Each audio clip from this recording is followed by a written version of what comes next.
ನಮಸ್ಕಾರ ವೀಕ್ಷಕರೇ. ಜನಸಂಖ್ಯಾ ಸ್ಫೋಟ.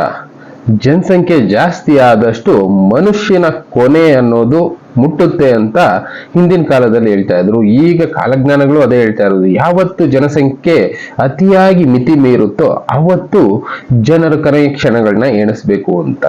ಜನಗಳಿಗೆ ಬದುಕೋದಕ್ಕೆ ಜಾಗ ಇಲ್ಲ, ಇರೋದಕ್ಕೆ ಎಷ್ಟೋ ಕಡೆ ಸಂಪನ್ಮೂಲಗಳ ಕೊರತೆ ಇದೆ, ಜೊತೆಗೆ ಕೆಲಸಗಳು ಸಿಗ್ತಾ ಇಲ್ಲ, ಆಹಾರದ ಕೊರತೆ ಇದೆ, ಏನೇನೋ ರೀತಿ ಕಾಯಿಲೆಗಳು ಕಾಡ್ತಾ ಇದೆ. ಈ ಎಲ್ಲದರಿಂದ ಸಾವು ಅನ್ನೋದು ಈಗ ಶುರುವಾಗಿದೆ.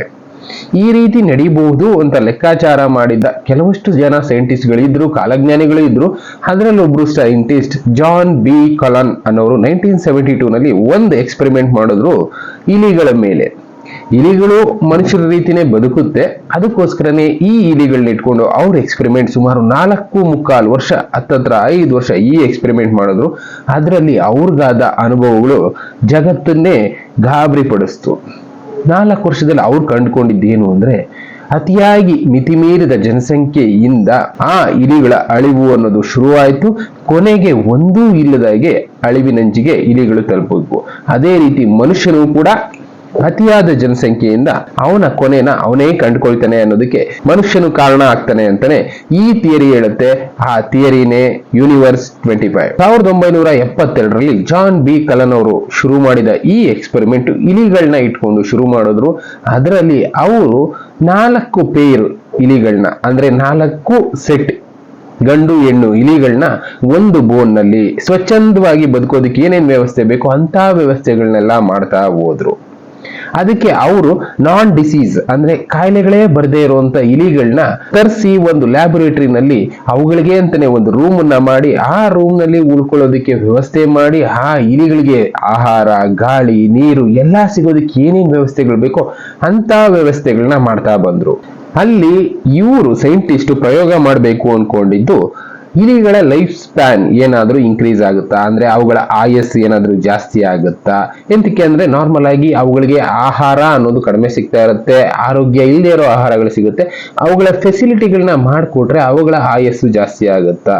ಅದೇ ರೀತಿ ಮನುಷ್ಯರ ಮೇಲೂ ಇಂಪ್ಯಾಕ್ಟ್ ಆಗುತ್ತೆ ಅನ್ನೋ ಒಂದು ಥಿಯರಿನ ಇಟ್ಕೊಂಡು ಇವರು ಈ ಪ್ರಯೋಗನ ಶುರು ಮಾಡಿದ್ರು. ಆ ಲ್ಯಾಬೊರೇಟರಿನಲ್ಲಿ ಅವರು ಕ್ರಿಯೇಟ್ ಮಾಡಿಕೊಟ್ಟಿದ್ದಂತ ಜಾಗದಲ್ಲಿ ಇಲಿಗಳಿಗೆ ಹೊಟ್ಟೆ ತುಂಬಾ ಆಹಾರ, ಕುಡಿಯೋದಕ್ಕೆ ಒಳ್ಳೆ ನೀರು, ಜೊತೆಗೆ ಯಾವುದೇ ರೀತಿ ತೊಂದರೆ ಆಗದೆ ಇರೋ ತರ ರಕ್ಷಣೆನೂ ಕೊಡ್ತಾ ಇದ್ರು, ಟೆಂಪರೇಚರ್ನು ಮೇಂಟೈನ್ ಮಾಡ್ತಾ ಇದ್ರು. ಇಂತಹ ಫೆಸಿಲಿಟಿಗಳನ್ನ ಕೊಟ್ಟಿದ್ರು. ಈಗ ಹೇಗೆ ಸುಮಾರು ವರ್ಷಗಳಿಂದ ಭೂಮಿ ಮೇಲೆ ಟೆಂಪರೇಚರ್ ಯಾವ ತರ ಇತ್ತು, ಮನುಷ್ಯರಿಗೆ ಬದುಕೋದಕ್ಕೆ ಸಂಪನ್ಮೂಲಗಳು ಯಾವ ತರ ಇತ್ತು, ಅದೇ ರೀತಿ ಈ ಇಲಿಗಳಿಗೂ ಫೆಸಿಲಿಟಿಗಳನ್ನ ಮಾಡಿಕೊಟ್ಟಿದ್ರು. ಇನ್ನ ಅದ್ರ ಜೊತೆಗೆ ರೋಗನೇ ಬರದೇ ಇರುವಂತ ಇಲಿಗಳ ಪೇರ್ಗಳನ್ನ ಆ ಬೋನ್ ನಲ್ಲಿ ಬಿಟ್ಟಿದ್ರು.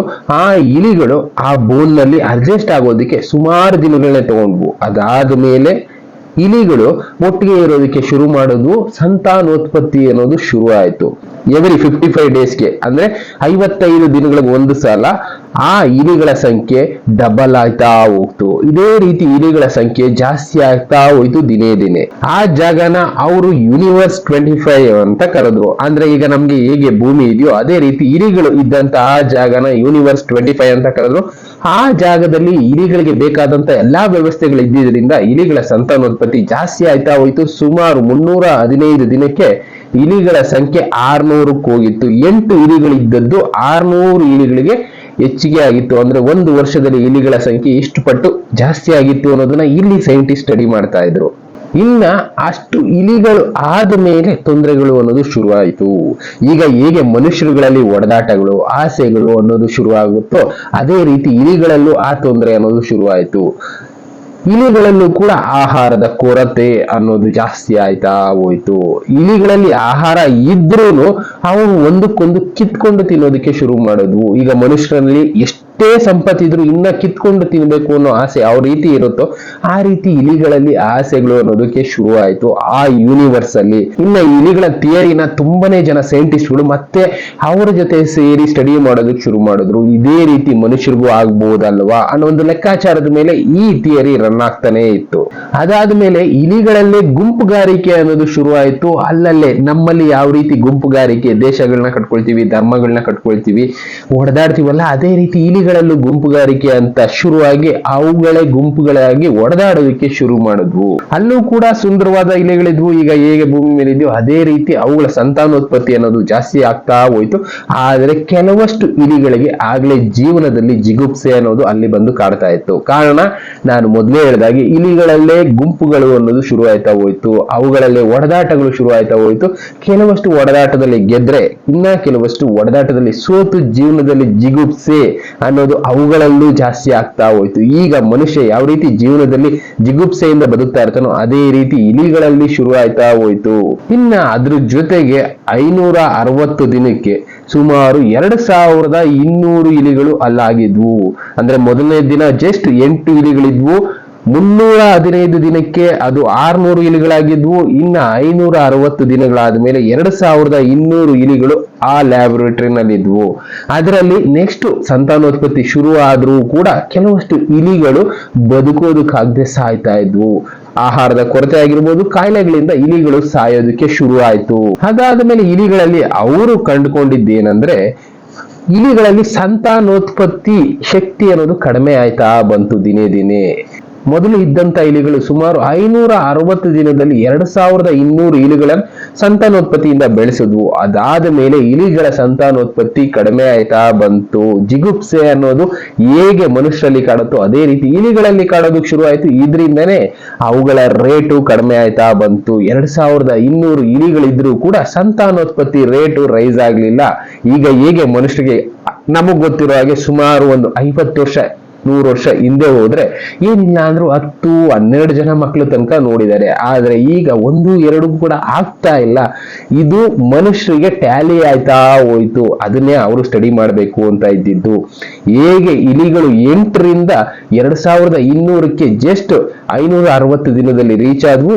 ನೆಕ್ಸ್ಟ್ ಅದ್ರ ಸಂತಾನೋತ್ಪತ್ತಿ ರೇಟ್ ಯಾವ ತರ ಕಡಿಮೆ ಆಯ್ತಾ ಬಂತು. ಕೊನೆಗೆ ಅವುಗಳ ಅಂತ್ಯ ಯಾವ ರೀತಿ ಆಯ್ತು ಅನ್ನೋದನ್ನೇ ಸೈಂಟಿಸ್ಟ್ಗಳು ಇಲ್ಲಿ ಕಂಡುಹಿಡಿಯೋ ಪ್ರಯತ್ನ ಮಾಡ್ತಾ ಇದ್ರು.